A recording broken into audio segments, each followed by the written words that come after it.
Would anyone else like to repeat?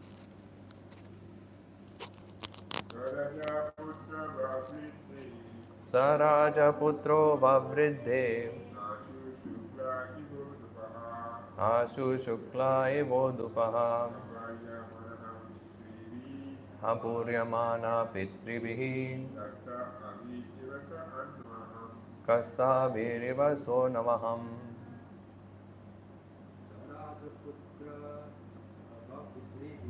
Sarajaputro Vavridhe Ashu Shukla Evodupaha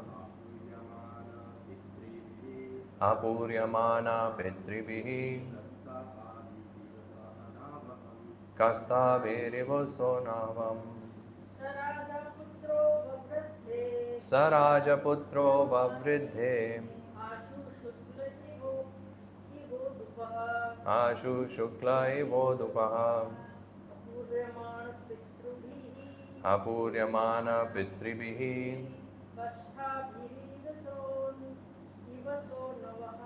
Kasta Virivaso Navaham.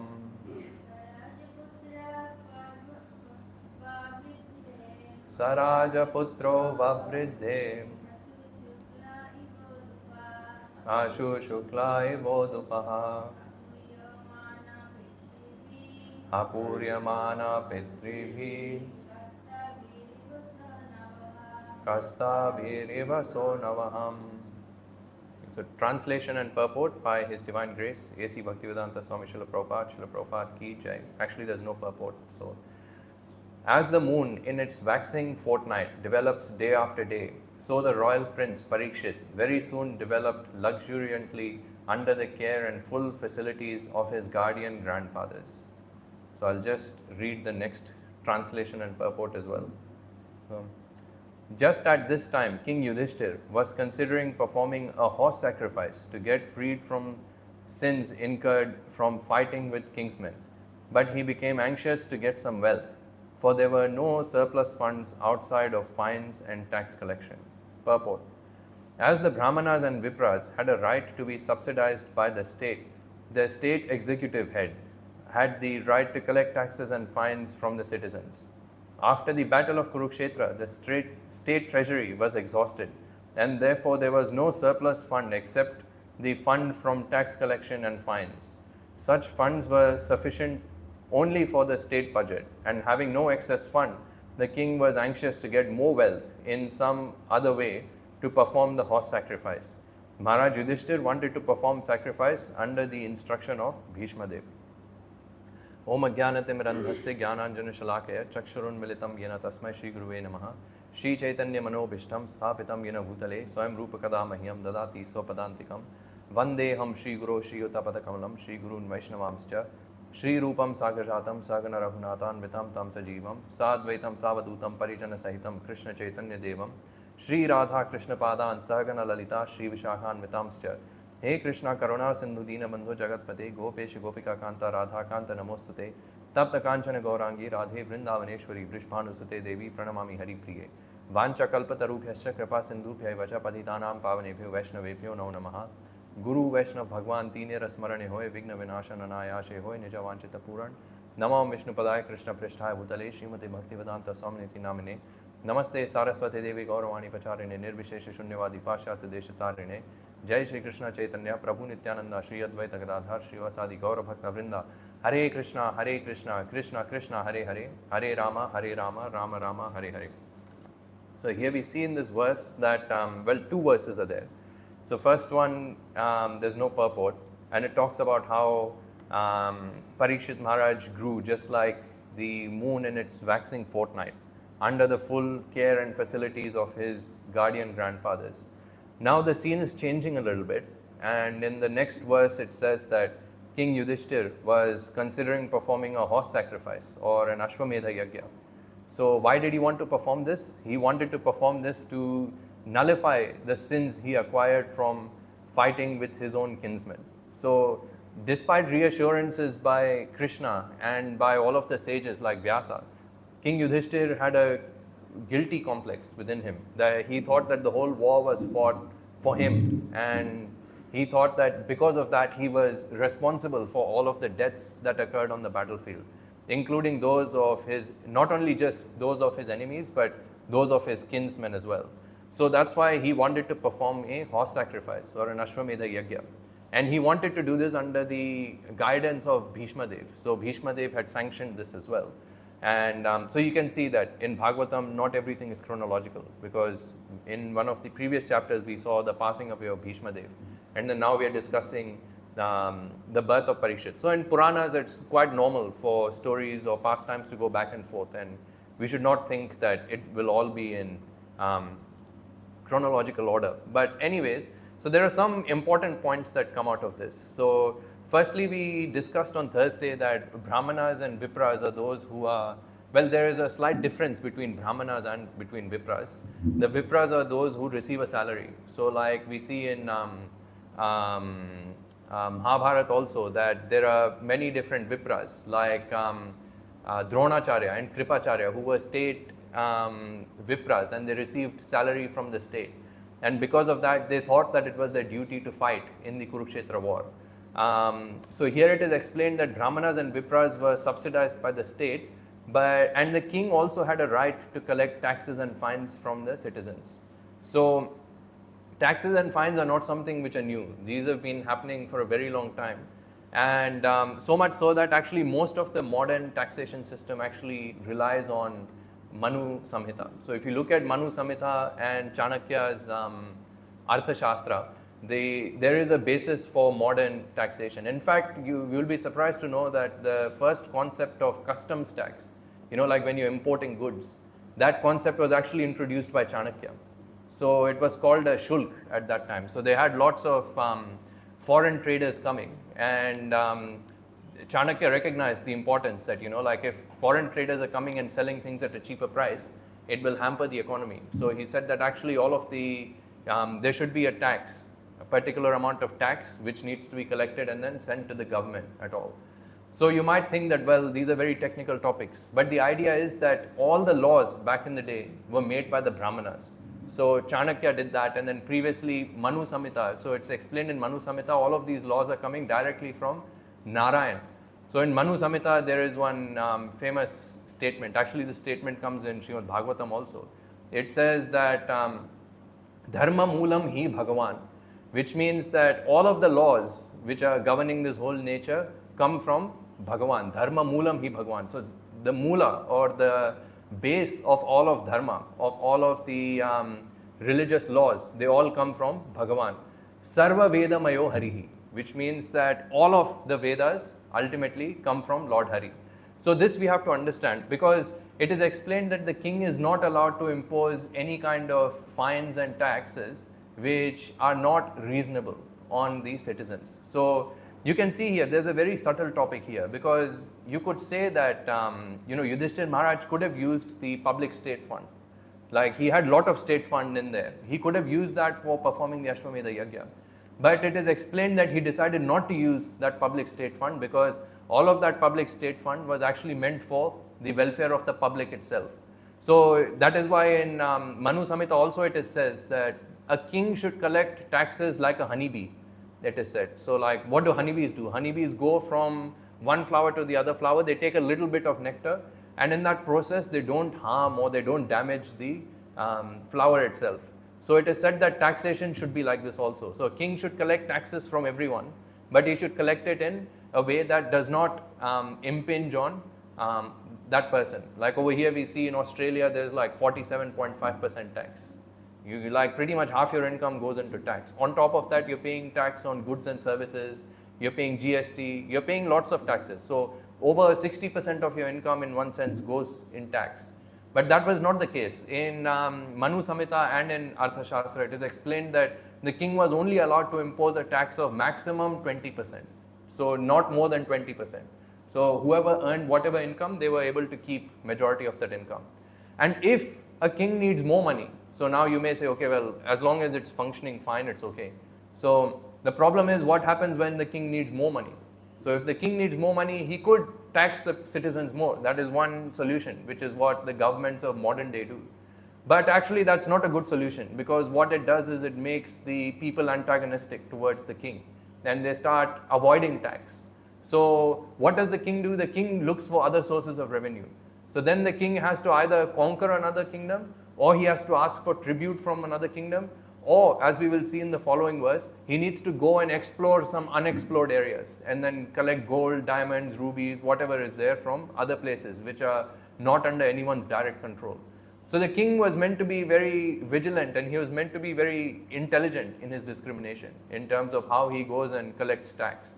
So Yudhishthir Maharaj thought that, this Ashwamedha Yajna that I'm going to perform, Ashwamedha Yajna is a huge dealing. It's a huge undertaking. It takes at least 1 year to perform the Ashwamedha Yajna.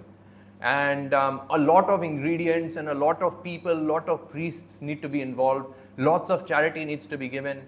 And Yudhishthir Maharaj felt that it was not fair to use the public state fund for performing this sacrifice. Why? Because this sacrifice was actually meant for him personally. It was not meant for the citizens. So the Ashwamedha Yajna, he was doing this because he felt that he was implicated in sin. So it's not that he was actually implicated in sin, but he felt like that. So the public had nothing to do with it. Like, it's not that the Shudras were saying, oh, it's because of us that the war happened, or the Brahmanas saying that because of us the war happened. So Yudhishthir Maharaj was very intelligent in this way, that he was very conscious of the fact that whatever funds I'm going to use need to be used for the proper, need to be used properly. They should not be misused in that sense. So because it was his personal problem, he personally sent his brothers to go and explore gold from another area. We will see that in the next verse. So we'll probably discuss that tomorrow anyways. So then we see, what do we learn from this? So the main thing we have to understand from this is that Yudhishthir Maharaj saw that ultimately all of the property that is there within his kingdom actually is not his. Ultimately everything belongs to Krishna. So he was very vigilant and very discriminating in terms of how he uses that property and how he spends that property. So this is something that devotees need to cultivate also. They need to recognize that Lakshmi or money is not something to be used very whimsically. So you can't just throw money left, right and center, etc. So actually money needs to be used in the service of Krishna, and it's actually devotional service to be concerned about money in one sense. Of course, money is not the only thing, but money needs to be considered as well. That indiscriminate spending is not happening. Because if indiscriminate spending happens, then Krishna, it basically shows that we do not recognize money as Krishna's property. Like, imagine if you are living in a rental house. So this rental house, you are paying $1,000 per week. Now the owner will expect you to maintain that rental house nicely. He will not expect you that, okay, I'm paying $1,000 per month, so I can trash about in this house and I can do whatever I want. Actually, that's not the case. So the idea is that one needs to be very careful in terms of how we use that rental property. So similarly, whatever funds or whatever Lakshmi is coming in the service of Krishna, one needs to be very intelligent and one needs to be very careful in terms of how they use it. Because if money is misused in the service of Krishna, that can have very disastrous complications or disastrous effects. We know this from Ramayana. There's that famous story where there was a temple pujari who ends up becoming a dog because he said that he made some mistakes while he was managing the temple. So therefore it is very important to know, and it is very important to understand how money needs to be utilized also. So having said that, the next concept that comes out from this verse is that sometimes if a person feels like they have committed some sins, they may do some kind of expiation activities. Now what are expiation? Expiation in one sense in Sanskrit or in Hindi is known as prayashchit. So a person may feel like, okay, well, if I've done some sinful activities, I need to perform some prayashchita. So prayashchita can come in many forms, and there are lots of ways of prayashchita which are explained in the scriptures. Like, for example, if you kill a Brahmana, there are some things you need to do. If you kill a cow, there are certain things that you need to do. If you steal property of someone accidentally, then there are certain things you need to do. If you have given bad charity, there are some things you need to do. So similarly, if someone has performed the great sin of killing their own family members, an Ashwamedha Yajna can be performed to nullify the effects of that, sin, essentially. So all of these processes are there in the scriptures. But interestingly enough, there was a discussion between Shukdev Goswami and Parikshit Maharaj, because what happens is that at the end of the 5th canto, Shukdev Goswami describes all the kinds of hellish planets. There are 28 different types of hells, and one who performs one sin goes to one type of hell, like there's a Kumbhipaka hell, and then someone suffers there in this particular way, etc. So after hearing this, Parikshit Maharaj was extremely mortified. He was very scared. So then he asks Shukdev Goswami that, like a person commits thousands of sins in their life. Like sometimes they may not want to commit a sin, and out of habit or out of necessity, they may have to commit some sin. So he says, what can be done in that case?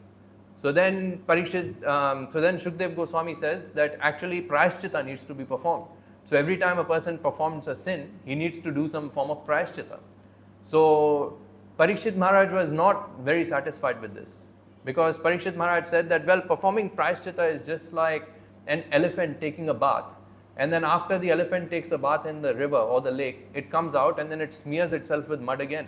So he said this performance of prayashchitta, it seems to me it's just a waste of time, because until the innermost tendency to commit sins is not resolved, he said this sins will keep coming up again and again. It's like, if you remove a weed from the top, and as long as the root is there, the weed will regrow. So Parikshit Maharaj was not very satisfied with that answer. So he asked Shukdev Goswami, well, I'm not very satisfied, you need to tell me what else someone can do. So then Shukdev Goswami was pleased with that, and he says that actually for one who wishes to be free of all of the sinful reactions or this tendency to sin, one must cultivate transcendental knowledge. So one must approach a guru and one must engage in jnana. One should learn about who is Krishna, who is the Atma, what is the body. He said when one learns about this, slowly it will vanquish all of their sins and all of their sinful tendencies. So then Parikshit Maharaj said that actually even this is not practical. He said that only certain people in society or certain sections in society may be inclined to study. We see that nowadays also, like not many people are inclined to study. Like for example, some people I know, they have Srimad Bhagavatam for the last 20 years, but still they haven't opened the first canto. So why? Because it's natural. Some people don't have the inclination to study, and only very few people have an inclination to study, especially Shastra. People can study all kinds of nonsense literature like Harry Potter, and I don't know what other things do people read, like any other books they read? They will read motivational books like 7 Habits of Highly Successful People, and I don't know, they read all kinds of books, but they don't have time to read Shastra. You tell them to read one small Srila Prabhupada book, they will not have time to read that. But they will, in India especially, you go there, people will read the newspaper every morning, and until they read the newspaper, they will not get the pressure, so to speak. So for that also they need newspaper, but they will not read Bhagavad Gita, they will not read scriptures. Why? Because they are saying it's too hard for us to understand. Oh, this is a holy book, I should not touch this, etc. Well, there are lots of things which are very hard to understand, but we still read them. Like Harry Potter, when you're first reading Harry Potter, you don't know what a sorcerer's stone is. You don't know what a Horcrux is. You don't know all of these things, but still we read all of these things. Why? Because we have an interest. So actually it's a question of interest. If someone has interest, even if the subject matter is difficult, they will continue to read it. So Parikshit Maharaj raised a very important point. He said that many people are not interested in reading also. So he said, well, then what's the solution? So then he says, Shukdev Goswami becomes extremely pleased. And he says that actually by performing devotional service of Krishna, when one performs bhakti, then one is able to free themselves from that sinning tendency. Why? Because when one is performing devotional service of bhakti, at that time Krishna from inside, as the Paramatma, will clean the person's heart. And he will, which Krishna explains in Bhagavad Gita also, that he gives knowledge from inside. And through that knowledge, one is able to cleanse the, impurities which are present in our heart. So then Parikshit Maharaj was still a bit concerned about that. He said that, okay, well, you're saying one should perform bhakti. But he says that again, it may not be possible for everyone to perform bhakti also, because the rules and regulations of bhakti are not very easy. So, I mean, I don't know where people get the concept that devotional service is easy, but actually devotional service is not easy. Actually, this concept comes from the Mayavadis, that devotional service is easy, because they think that jnana is very difficult to obtain. So they say, oh, bhakti is just for the sentimentalists. But actually Parikshit Maharaj recognized that even performing bhakti is very difficult. Because in the process of bhakti, one has to serve, one has to get rid of their own ego, which is hard. And you need to be a menial servant and serve someone who may be socially inferior to you. So like, for example, we know that in Chaitanya Mahaprabhu's Leela, there was one devotee called Haridas Thakur, and he was born in a Mohammedan or a Muslim family, and he was almost like a beggar. And then we had other devotees like Rupa and Sanatan Goswami, who were born as Brahmanas, and they were engaged in a very high service in the government. They were ministers, and they were working as servants of Haridas Thakur. So it's not very easy to become a servant of someone who may be socially inferior to you. But that is why it is said that bhakti is actually very difficult. And especially the mind will revolt, like, oh, I am much higher than this person. Why should I surrender on to this person, etc. So all of these thoughts may come in our mind, and that's why bhakti is actually very difficult. Of course, there are some people who say that, well, I will just sit in a corner and I will do bhajan by myself. But actually that is not bhakti, because bhakti means Gopi Padakamalayur Das Anudas Anudas, which means that one who tries to become the servant of the servant of the servant of the gopis, that is true devotional service. So that is why it is said that bhakti is actually very difficult. So then also Parikshit Maharaj said, well, you need to give some other solution for how normal people can also be removed from this tendency of sinning and performing sins. So then Shukdev Goswami says that actually the only way in which people can get rid of all of their sins is by chanting the name of Narayan or by chanting the name of Krishna. And he said that you don't have to keep chanting the name of Narayana or Krishna constantly. He says that even once, if one takes the name of Narayana or Krishna, one can get rid of sinful activities which have occurred in their lives for thousands and thousands of lives. Just one name has that potency. And we see that there is one story they recite in just before Ramayana begins. And I don't know how bona fide the story is, but at least it conveys the point that once upon a time there was a guru and he had a shishya. And the guru was away for a few days. So there was one king who came to the shishya and he asked for the guru. The shishya said, well, the guru is not here. I can try to solve your problem because I've been sitting with my guru for a very long time. So then the king says that actually when I was doing some work, I accidentally killed a cow because I was sitting doing something on the shed and then I dropped a brick and that brick fell on a calf and the calf died. So he said, now I have incurred the sin of killing a cow. So he says, how can I get rid of killing this? How can I get rid of the sin of gohatya or killing a cow? So then the little boy, he sits there, he thinks, oh, what would my guru say? So he tells, okay, what you need to do is chant the name of Ram 3 times. If you chant the name of Ram 3 times, all of your sins will go away. So the king becomes very happy and then he goes. So a few days later, the guru comes back and then he asks the shishya what happened. And he says that, this king came and this was the solution I suggested. So the guru became extremely angry and he said that you're a rascal and you don't have any faith in the name of God. He says, because of this, you will have to take another birth. So the shishya became scared. He said, what did I do? I said the right thing, you take the name of the Lord and your sins will go away. So then the guru said that, why did you think that you have to take the name of God 3 times? He says, just by taking the name of Lord Ram once, you can get rid of all of your sinful activities. So he says that this just shows to me that you do not have any faith in chanting of the holy name. Actually, we see this is very prominent in majority of the sections in India also. Like I remember in Townsville, we had many different Hindu groups, and some of the members of the different Hindu groups would come to the Hare Krishna community also. And over there we would tell them that, just by chanting Hare Krishna, one can achieve all perfection. But they were not satisfied. They didn't want to just chant Hare Krishna. So they said, no. If you're not chanting the full Vishnu Sahasranama every day, there is no point in just chanting Hare Krishna. You have to chant Vishnu Sahasranama also. So while the devotees would chant Kirtan for 10-15 minutes, they would have to religiously recite the Vishnu Sahasranama. And they would try to, think that reciting Vishnu Sahasranama is better. Why? Because Vishnu Sahasranama has 1000 names of Vishnu, whereas chanting Hare Krishna only has 3 names of Vishnu. So you have Hare, Krishna and Rama.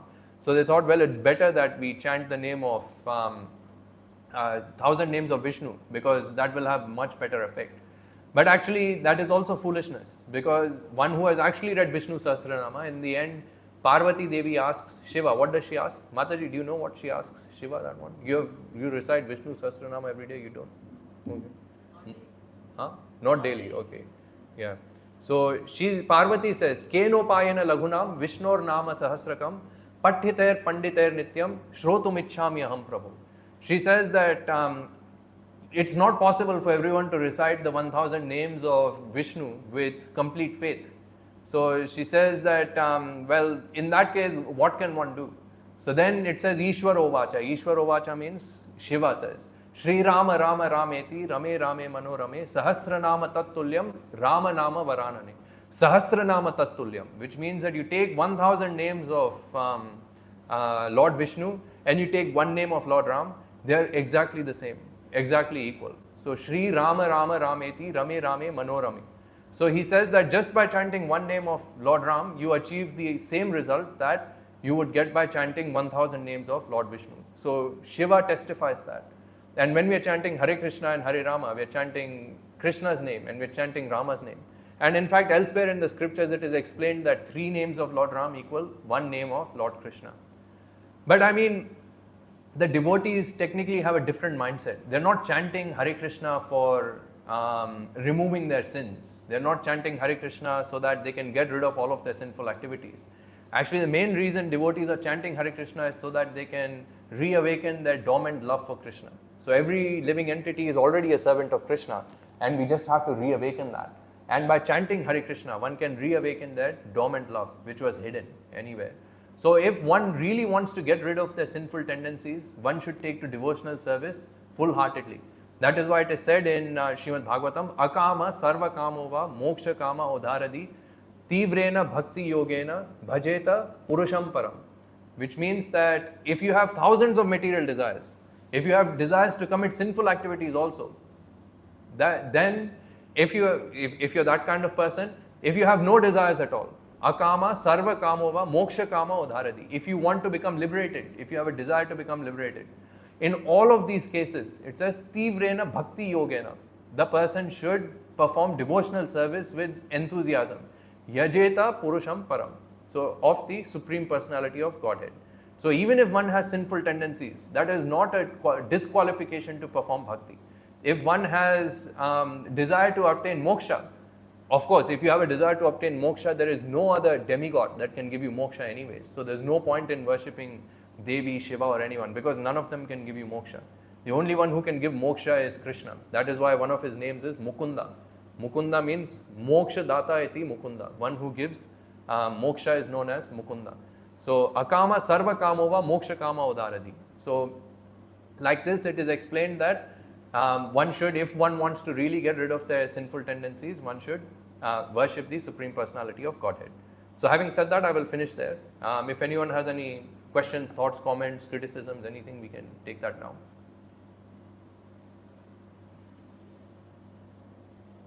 So here, Oh, no.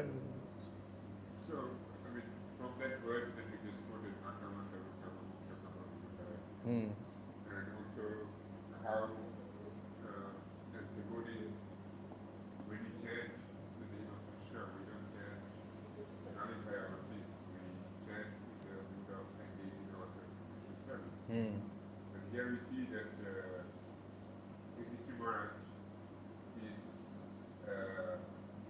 is in association with Krishna. In the next verse also Krishna's name comes. Yeah.